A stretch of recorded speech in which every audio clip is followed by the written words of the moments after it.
Welcome to the BrewKnowledge Podcast, brought to you by Brewlogix.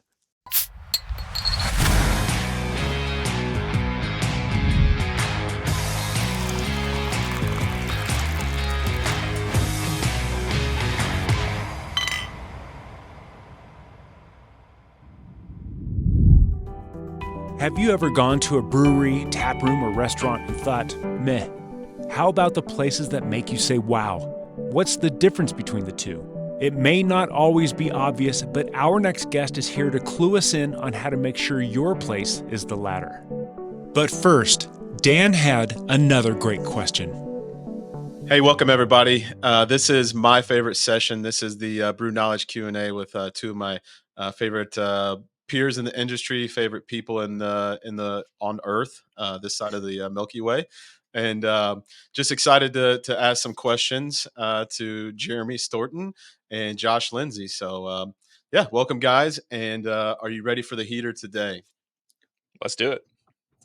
So one thing I want to talk about is, through your both your experiences, what are some ways that tap rooms have created an experience to help increase sales that you've seen, or to add on some sales in unique ways within your visits throughout your travels? Which you both, Josh, I know you visit a ton of breweries. Jeremy, I don't know your count. If like Josh has his count memorized, it's how many tap handles he has in Of course he does. in his collection. So yeah, what are some of your experiences, in that realm? Jeremy, go ahead. You mind if I jump in there? Let's do it. So the three of us are dads, right? And there's a lot of people out there who love craft beer, who are craft beer professionals, who are craft beer enthusiasts, and all that sort of stuff. But when I go to a brewery, I likely have my wife and my children with me. Right. It's funny that I tease my wife when we go to a brewery, she ends up having wine and my kids have soda. And so they're really there to support me in my desire to have a good craft beer and check out a new place. And so with all the time I've spent in restaurants and on premise, I really kind of define these places in two different categories. They're either family friendly or they're family tolerant, if you know what I mean. I'm looking for the family-friendly places. I've been to some places like Sun River Brewing in Oregon, for example. They have a whole corner just full of Legos because they know if you entertain my children, we parents will come and hang out for a while. As long as the kids are entertained, we're going to have a couple. And what a great, simple, easy way to do that. It could be as simple as just having a piece of a blank paper and some crayons. My kids and I used to play this drawing game where I draw a little thing and then they'd have to come up with a design out of it. Just ways to keep families entertained, provide games. I'm not a big fan of TVs in places unless it's a sports bar, but there are occasions when we want something like that. I've been to some places where more like food truck lots where there's essentially a big playground for the kids to go off and play and have fun. And mom, dad, all the buddies, all the girls, they're just hanging out and they're having extra because this is exactly what we need. All of us, this is exactly what we need right now. So you're saying by adding the ability to be family friendly, not family tolerant, it's keeping you around, it's keeping you purchasing more, and it's, the kids are having fun, mom and dad are having fun, increased sales right there. Yeah, because it's no mystery. Those of us who are parents are less likely to go out in the evenings, especially midweek, than the singles and the dinks, the double income, no kids, right? So if you go to a brewery at any weeknight, you're going to see a lot of people with no kids there. If you want to add an extra, but we parents need a break. We need something to eat and drink. Totally. But we need your help, the tap room, the brewery, to give us an opportunity to go there, bring our kids, feel safe, feel welcome, and be able to just linger and have extra. That's the big thing for me. I love it. Josh, what's your take on any experiences that helped increase sales out in your travels? Yeah, I think experience can kind of be broken down two different ways, right? Like you have your everyday experience, and I think there's a lot of things that factor into that. Jeremy touched on a lot of them with the family friendly, but I think multiple different seating opportunities. The ability to sit at picnic tables outside, the ability to sit at hammocks, the ability to be around a fire pit, the ability to sit on couches versus tables and chairs. So I think being flexible in your seating arrangements and having multiple different options gives people the experience that they're looking for in that moment. If I'm going into a brewery to get some work done during my what I'll call lunch break, but early afternoon, I'm trying to just cut out, but I still need to be working. I want to have Wi-Fi and I want to be able to be somewhere that's kind of quiet if I have a phone call. If I'm there with my family, I want to be able to kind of spread our family out a little bit without interacting with other people. If I'm there with some of my friends, maybe we want to sit on couches and we don't need to have tables. So I think having that flexibility on your everyday experience will do a lot of the things that Jeremy was talking about with family, in the sense that you will be meeting the needs of the consumer at any given time. So thinking about ways that you can range why people are visiting your tap room and the experience that they're looking for will help kind of create that overall everyday experience. And I think going beyond that, you also have your what we can call temporary experiences or opportunity experiences, which is more of, you look at Market My Brewery and BrewDB, some of the things that we highlight, right? Axe throwing, trivia nights, goat yoga, paintball, all these different pop-ups. I've even seen like adult tag in beer gardens and things like that, where it's like you get to kind of be a kid a little bit and have that fun. And again, it's like that's what these places were. They were opportunities for you to go and meet people and experience new things and have a true experience. So I think as long as you're thinking about your everyday experience and then thinking about what are the opportunities that you can create new experiences, all of that will add value and bring people in and give them a reason to visit more frequently and to stay longer. Yeah. Jeremy, I feel like you're biting at something there. You just said goat yoga, Josh, and I think another thing that someone could do is come up with something really bizarre and unique and fun. And you just took me right back to Jester King has doom metal goat yoga, and it was just like that's not something I would do in any other day, but I got to check that out. That would bring me to the brewery. Something just like it's like watching a benevolent car wreck where it's like, that is so crazy. I just got to go see it.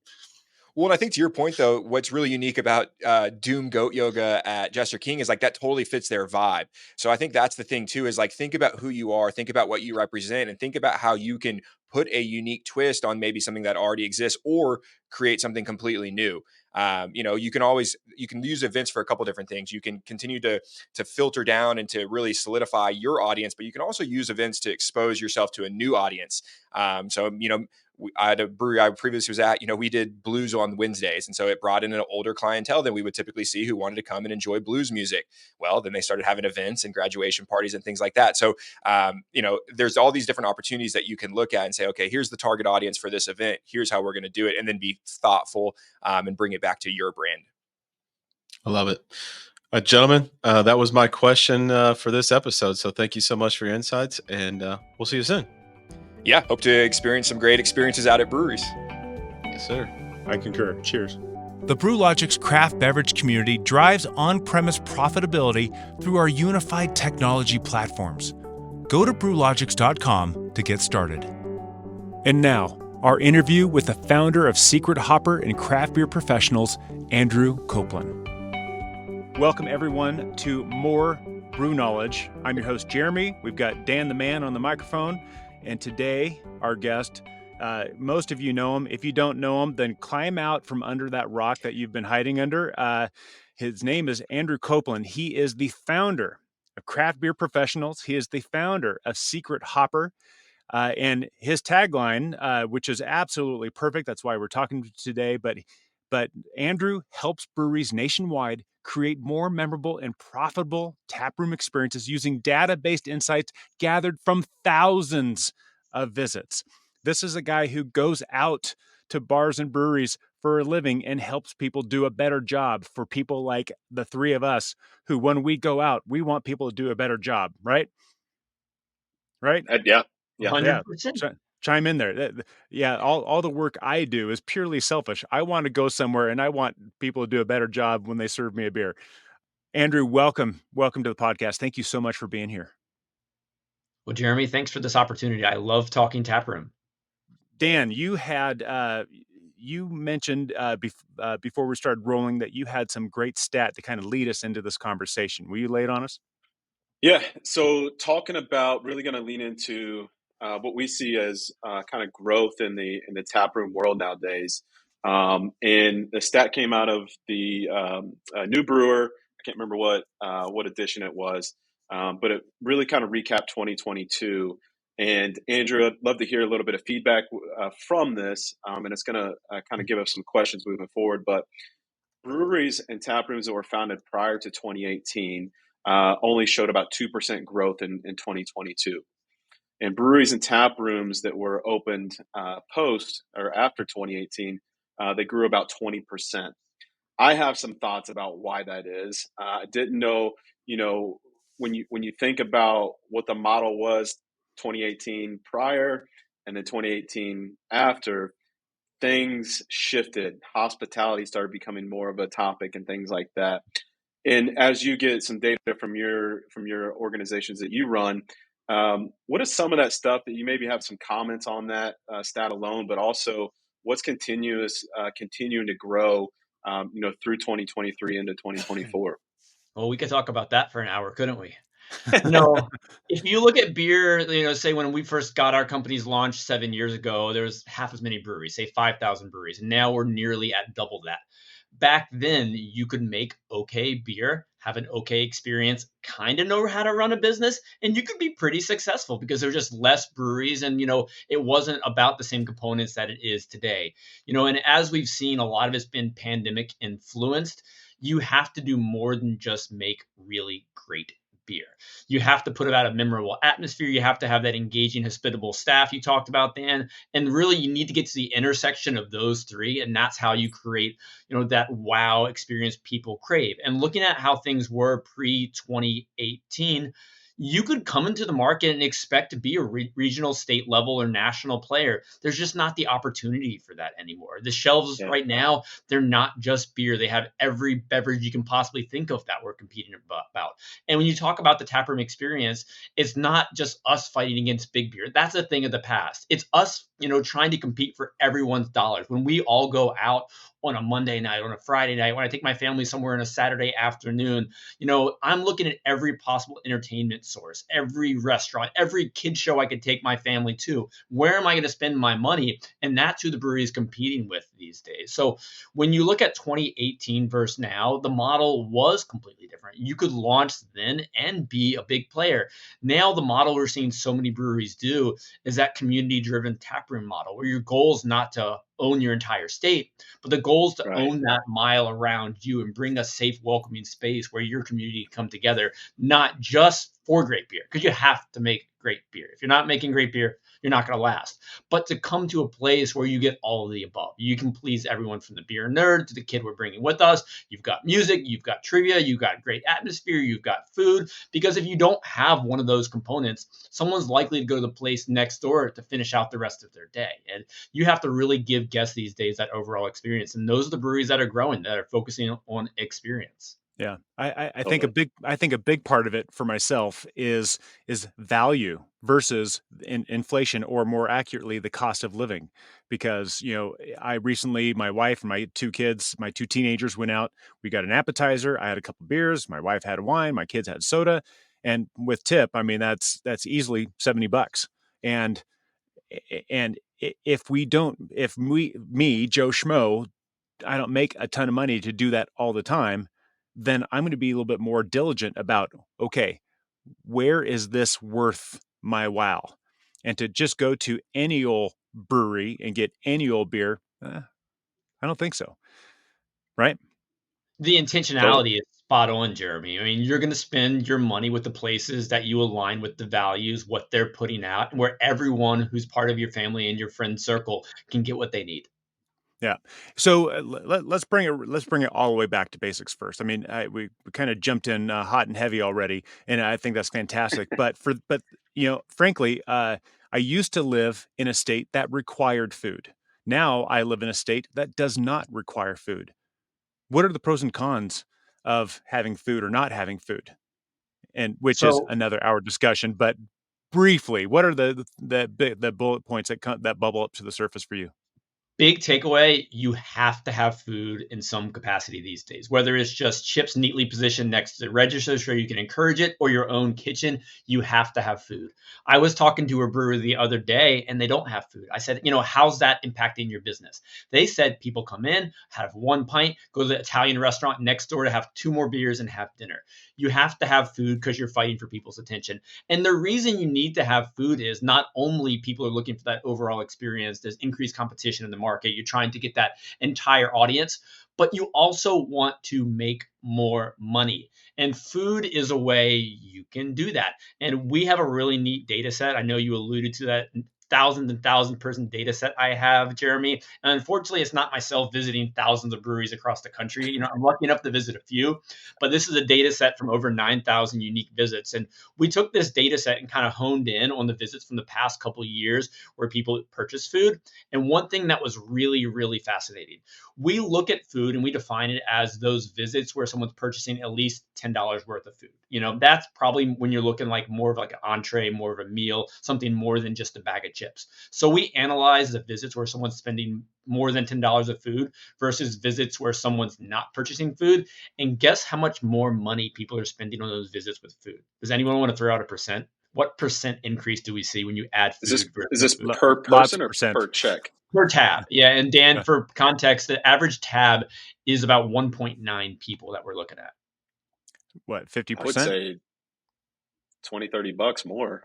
I mean, 88% more. They're spending 88% more when you have like substantial food there versus not having food. The difference is nearly $74 versus $40. So it kind of hits spot on to with what you're spending when you go to the brewery, Jeremy. Yeah. Well, yeah. I intended, we went there, my wife were going to have like a family budgeting meeting, and I was going to have 1 beer and we were going to just be good. And my son says, I'm hungry. And my wife says, let's get the nachos. Okay, I'll have another beer, please. And it just kind of, it steamrolls like that. And to your point, that I think we're probably going to get to later on, all it takes is someone say, hey, we've got some great nachos. You want some nachos? Oh, and this beer is fantastic with those nachos. It's not hard. It's just it's basically pushing people who are already tipping off the edge. It's just right. Give them a reason, right? Yeah, just give them a reason. If you ask me to eat while I'm drinking, the answer is always yes. Yeah, always yes. Yeah. Andrew, talking about, like you said, the bag of chips next to the register. Do you have any insights as far as the people that do have their in-house food programs versus the tap rooms that have the food truck that's out front on a regular basis versus the snacks and apps. And when I say snacks and apps, I'm meaning the bags of chips that they can purchase. And even maybe, even farther than that, the breweries and the tap rooms that allow people to bring food in or order in food. That's another angle that people are using nowadays too. Yeah, so I was talking to some brewers the other day, and I don't think I've ever used like Uber Eats while I'm in a tap room before. So I don't know how many people are actually doing that, but it is a model. Having that delivery option definitely is something that was there. And Jeremy, I know we're going to stick to my secret hopper hat for the most part, but the other day in Craft Beer Professionals, there was an interesting poll asking breweries what kind of food options that they're doing. 21% were bringing in their own food, 16% were doing in-house snacks, 23% food trucks, 4% had a third party running their kitchen, and 28% had their own kitchen. So the way I'm looking at that, 72% of people aren't running their own kitchen. So it's really interesting to see how that number is going to change over the next couple of years. But I think when it comes in thinking of what food model is going to work best for you, you really got to look at it on an axis of effort versus impact. Say you don't have anything right now. How easy is it for you to get something up and running? Going to the store, going to Costco, getting a box of chips and pretzels you can sell, putting it behind your register. That's going to be super easy to do. But what kind of impact is it really going to have? Is it going to bring much more money into your tap room?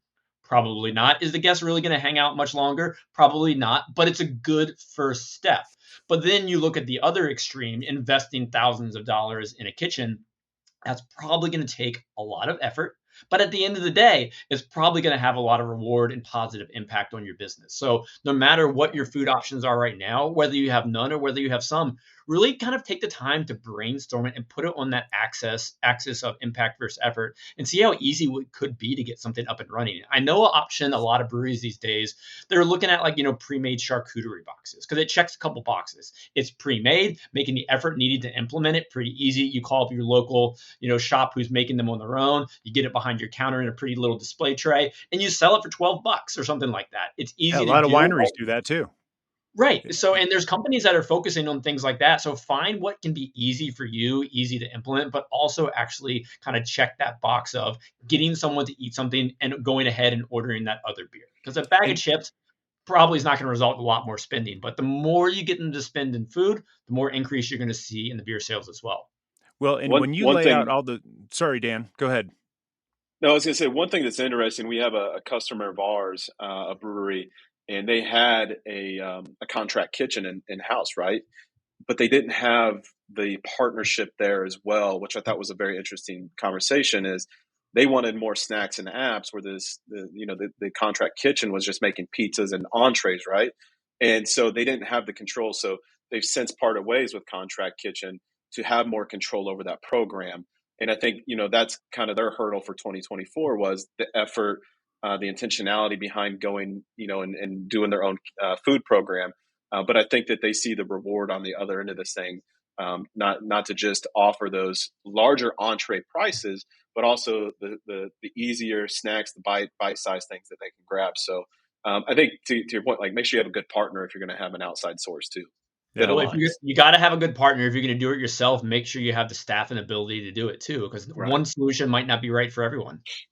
Well, and when you laid out all those stats about the different ways that brewers are doing that, what that told me was no matter who you are, what your situation is, or how big or small your space is, there's a solution. It doesn't have to be the same as the place next door, but there's a solution. So take a step to work on solving that problem. But to that end, it's nice to, physiologically, I mean, we know that if we eat while we drink, then that slows the absorption of alcohol. So one, as a guest, I'm going to be safer in the long run, and I'm going to stay there longer and spend more money. And just two of the most immediate benefits. So that's great. We've got food, we've got beer in our hand, all is well. But what about putting the next step? We have food in the tap room. The next step is paying even more attention to our food program to create a better experience. What does that look like from your knowledge and your stats? Yeah, there's two ways to look at this. Before you even get the staff involvement in, you got to make sure your guests know you have food. There has to be clear signage. People need to know where to order. You need to make the food experience as easy as possible. We've all been in the tap room where you walk in and you don't know what to do next.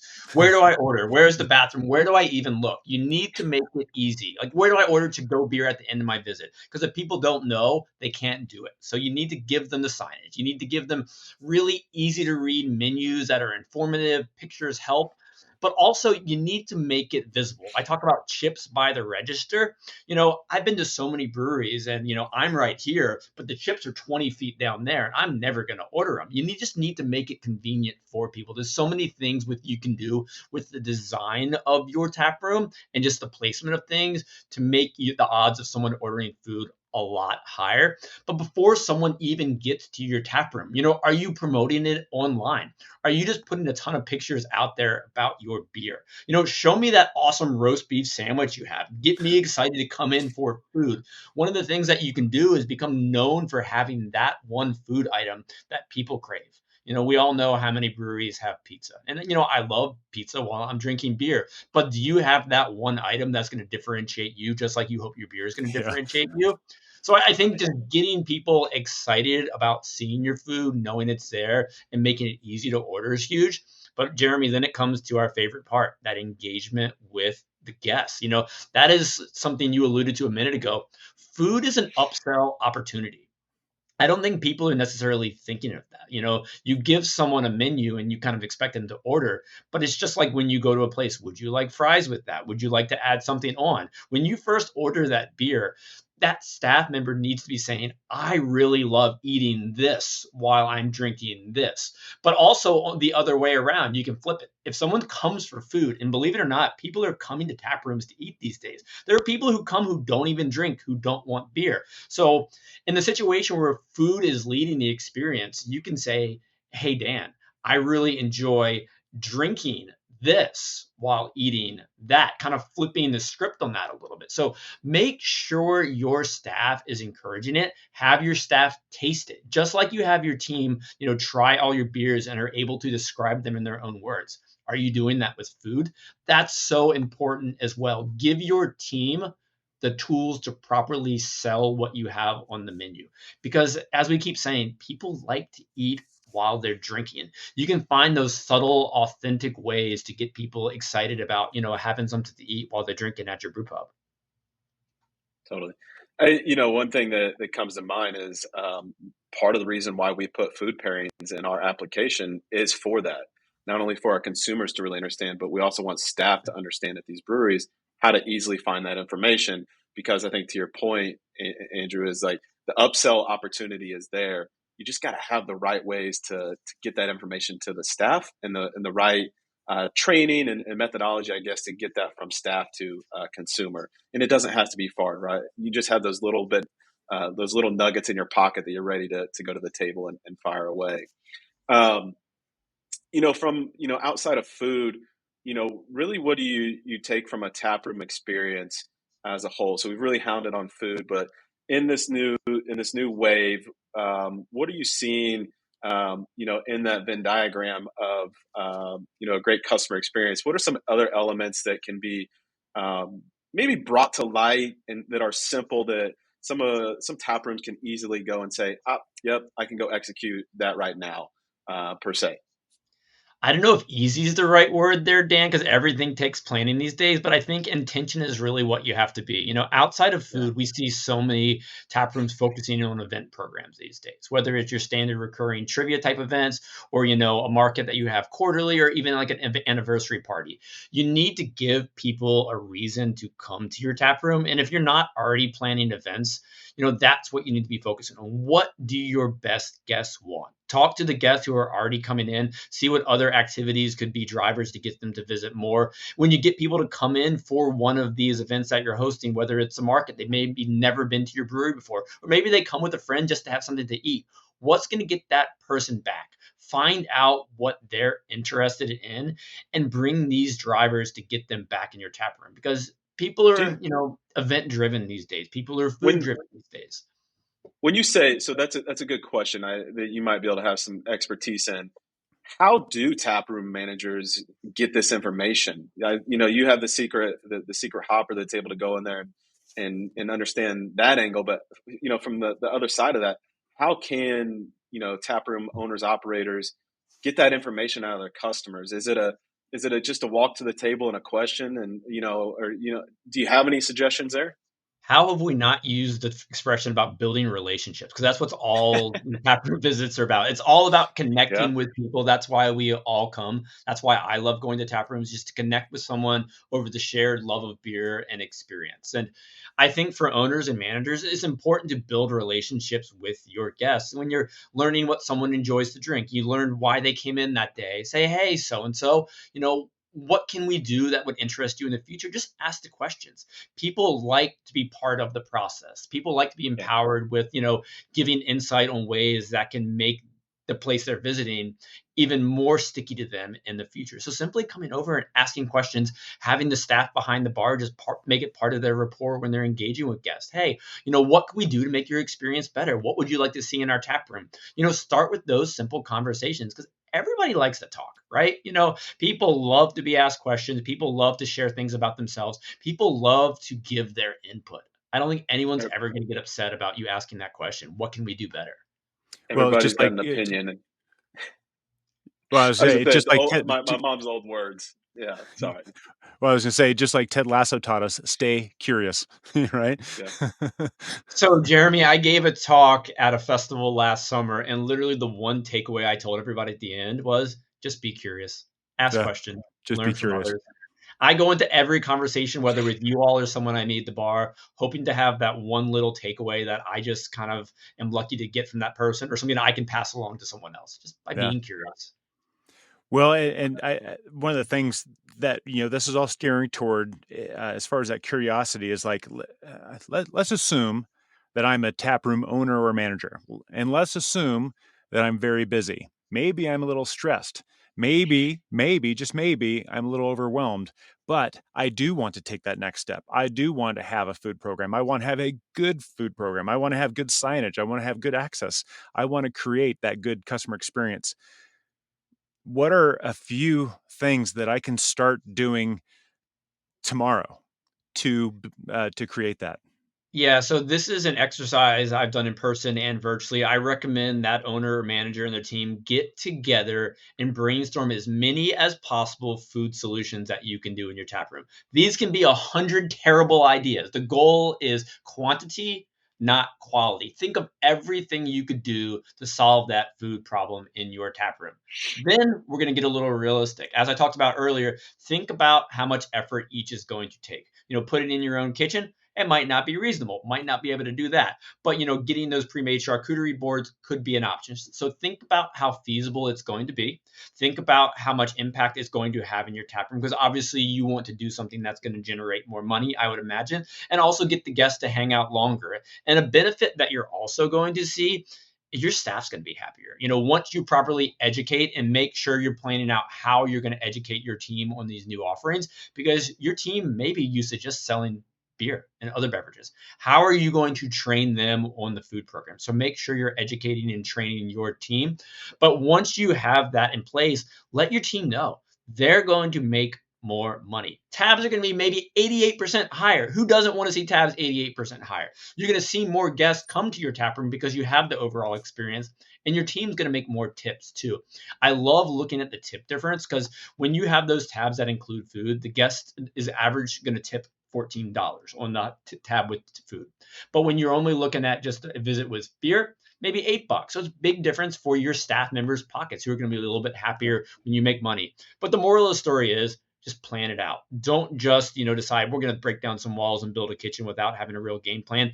Think about what is the right fit for you as a business, what your guests want, and how are you going to get your staff on board to properly make it work. Because you can have the best beer in the world, the best food in the world, but if you can't properly sell it, it's all for nothing. Yeah, absolutely agreed. Andrew, thank you so much for coming on to the BrewKnowledge podcast to share this stuff. This is information that I want more people to know and understand and appreciate. And if for nothing else, if not for the betterment of their business and the livelihoods of staff, but just for the sheer hedonistic, selfish joy that I get of going out to a really great place with a great beer and great food. Yes, please, Jeremy. Yes, please. Andrew, thanks again for coming on. And as always, we'll see you soon, I'm sure. But we appreciate your insights and bringing some of the raw data to the table, man. Appreciate the opportunity. Thanks again. Yeah. Ciao. The advice on this show is obviously not a one-size-fits-all solution. The goal is to provide ideas that will either work for you or stimulate other ideas on how you can improve your business. We hope these conversations were helpful, but let us know what works well for you. Until next time, cheers.